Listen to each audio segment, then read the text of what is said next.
Next is We're Going on a Bear Hunt by Michael Russon and Helen Oxenbury.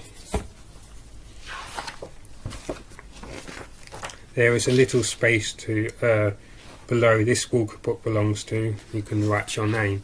Again, I read this with some students last. This is a very modern copy, very sleek, sort of almost waterproof covering, but still delicate. There's a nice the imagery. I shall describe the imagery for you.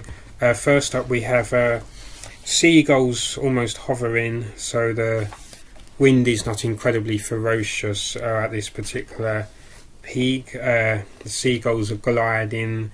It's not necessarily tranquility. There's a sort of storm brewing perhaps, but the seagulls are just minding their own business. There's a sort of flock in the corner. We can see shapes in the distance. There's an almost frosty background. There's a sort of not quite mystery, but there's an intentional lack of detail. There's a very sort of cosy familiarity regarding the foreground, and the background sort of is the foreground itself is kind of just one very sort of peaceful offering. Oh, some seagulls have landed, and there is at least one other species of bird I can see, unless the artist suddenly forgot how to draw a seagull. No, I'm sure that was a intention, although those two look to be different. Actually, I think all three are supposed to be, yeah, no, all three are of the same species. The drawings are really good. The drawings are very good. I really love the art, as I was saying, but I thought those two were seagulls. No, all three are the same. Okay. We're Going on a Bear Hunt, retold by Michael Russon and illustrated by Helen Oxenbury. Both do a very, very good and thorough job with the imagery and the storytelling. It's a very catchy. You will see yourself, but if you're not familiar with this story, it's a very catchy one that encourages some children may not be into reading yet, or maybe struggling. It is a book that has a certain sort of allure for certain children, helps maybe not even get them into reading, but in that moment they find themselves just repeating the words because of the repetition and things. It sort of helps them naturally not read for the sake of reading, but understand this is one of the attractions regarding it's not all about other forms of reading. There's also this light-hearted repetition and a very small adventure, a very encapsulated adventure, but that also has a sense of purpose. So, let us begin. We're going on a bear hunt. We're going to catch a big one. What a beautiful day. We're not scared. Grass, long wavy grass. We can't go over it. We can't go under it. Oh no, we've got to go through it. Swishy swashy, swishy swashy, swishy swashy. We're going on a bear hunt. We're going to catch a big one. What a beautiful day. We're not scared. A river, a deep cold river. We can't go over it. We can't go under it. Oh no, we've got to go through it. Splash, splosh, splash, splosh, splash, splosh. We're going on a bear hunt. We're going to catch a big one. What a beautiful day. We're not scared. Mud, thick, oozy mud. We can't go over it. We can't go under it. Oh no, we've got to go through it. Squelch, squelch, squelch, squelch, squelch, squelch. We're going on a bear hunt. We're going to catch a big one. What a beautiful day. We're not scared. A forest. A big, dark forest. We can't go over it. We can't go under it. Oh no, we've got to go through it. Stumble trip, stumble trip, stumble trip. We're going on a bear hunt. We're going to catch a big one. What a beautiful day. We're not scared. A snowstorm, a swirling, whirling snowstorm. We can't go over it, we can't go under it. Oh no, we've got to go through it. Hoo woo, hoo woo, hoo woo. We're going on a bear hunt, we're going to catch a big one. What a beautiful day, we're not scared. A cave, a narrow gloomy cave. We can't go over it, we can't go under it.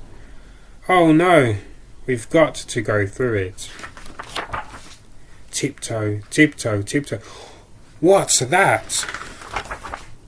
One shiny red nose, two big furry ears, two big goggly eyes. It's a bear! Quick, back through the cave. Tiptoe, tiptoe, tiptoe.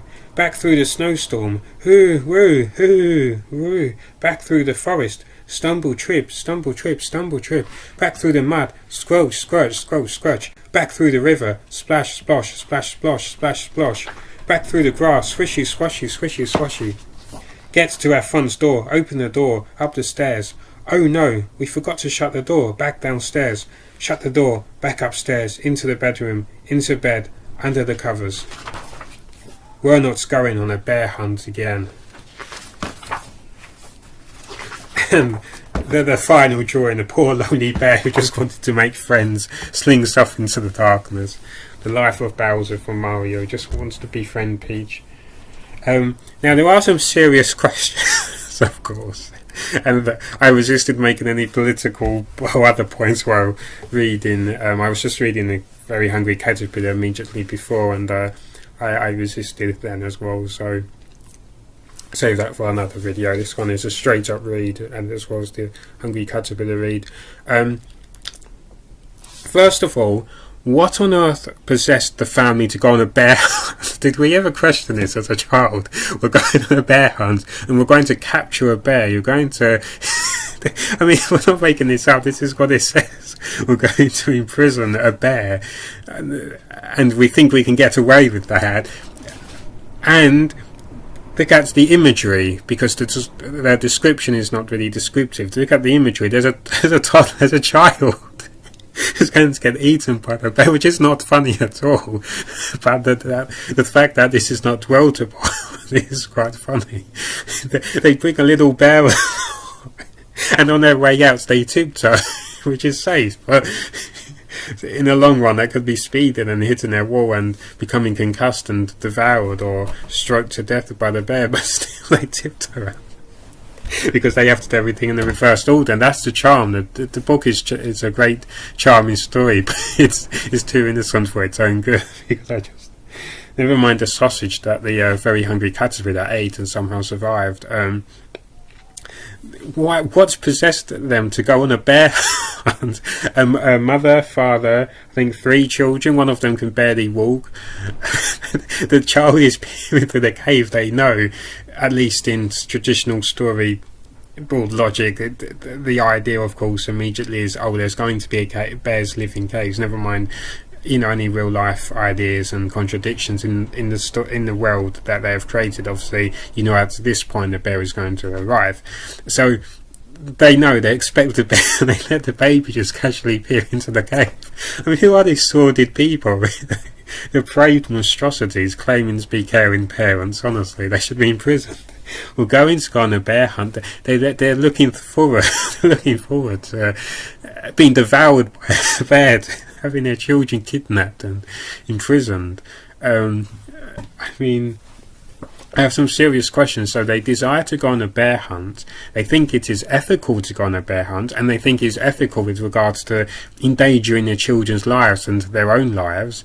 Not to say bears are necessarily always vicious, but they know they're going to encroach upon a bear's private territory. That bear was having high tea with someone, and as it's washing the china cups, this family intrude. This aggressive. I'm going to write a new version of this very lovable book. Obviously, this is all tongue-in-cheek, but I'm going to write the bear side of the story because this bear is just innocently toasted and crumpy And this family, this obnoxious family, and so then it tries to perform a citizen's arrest. No, this is serious. This could be the bear's side. How old is this story? For decades, or since my childhood, it's been around. We've not questioned that the bear was always the antagonist. But no, this is unacceptable.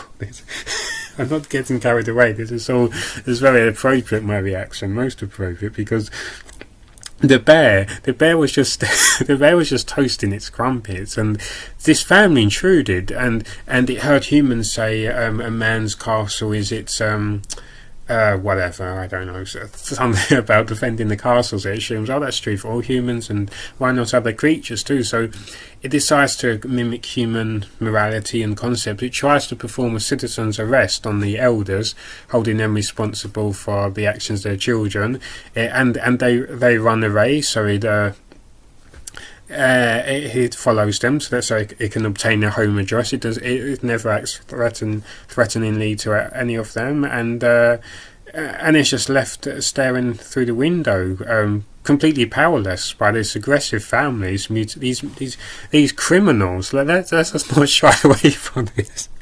They're criminals because they admit everything. So this is an open and shut case. Look, there's a confession. We're going on a bear hunt. They are drooling at the mouth at the idea that they can capture a bear. Who knows how they thought they could. They were hunting for, not necessarily to capture, they just wanted to sight a bear, I guess. But we're going on a bear hunt. They're hunting for a bear, not necessarily to kill or capture the bear in any way other than to have it visually captured. But no sign of camera, though, strangely, so they thought the fear would be enough. But what possessed the family? The bear's last action was to perform a citizen's arrest. This is all developing very quickly, but I have this all worked out now. And then it slinks home to its cave, and there's no sense of justice for the bear. That really is awful. They probably stole some of the bear's food as well. This bear is now homeless, afraid to return to its cave. Probably has to find a new cave. And have you seen the prices of caves these days? Getting a mortgage on a cave it's not easy. You need 5 jobs. So this bear. Now I'm going to write the bear's side of things. I think the bare necessities. We were waiting for something like that, I'm sure, and knowing what my mind is like, looking at duplicity within words, duality, rather. But yeah, this is the bare truth, the bare naked truth. That the bear. It's unbearable to think about how the bear has been mistreated by this unbearably naive family that thought they could stalk a bear. They tracked down its location.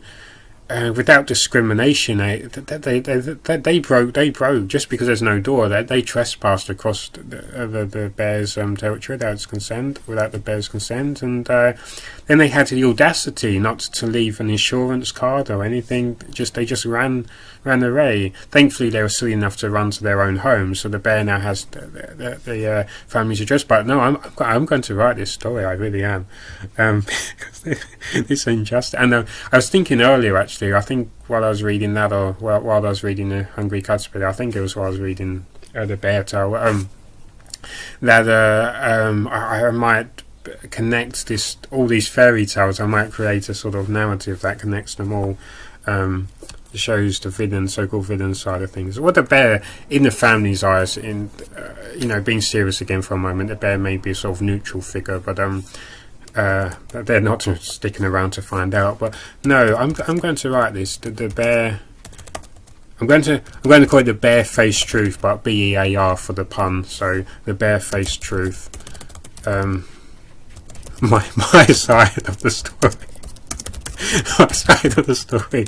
I'm going to create a name for the bear as told by Mr. Gregory Greffery. I hit F instead of G, but Greffery, that sounds less human. That sounds like a new sort of because the bear has its own mix of growls and things. So let's say Greffery, Mr. Greffery.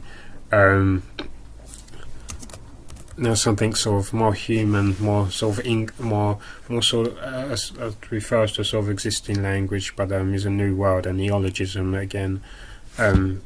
but sort of reminds of bears bob along through its obscure tongue, eventually becoming obsessed with bears or something, I don't know. Mr. Grefari Boblonczyskia, The Barefaced Truth, My Side of the Story, as told by Mr. Grefari Boblonczyskia. So I will put this on one of my blogs. Maybe I'll be able to start later today, I don't know, but see what mood I'm in. I've just got to check something on eBay. But anyway, I hope I amused you with my strange obscurities.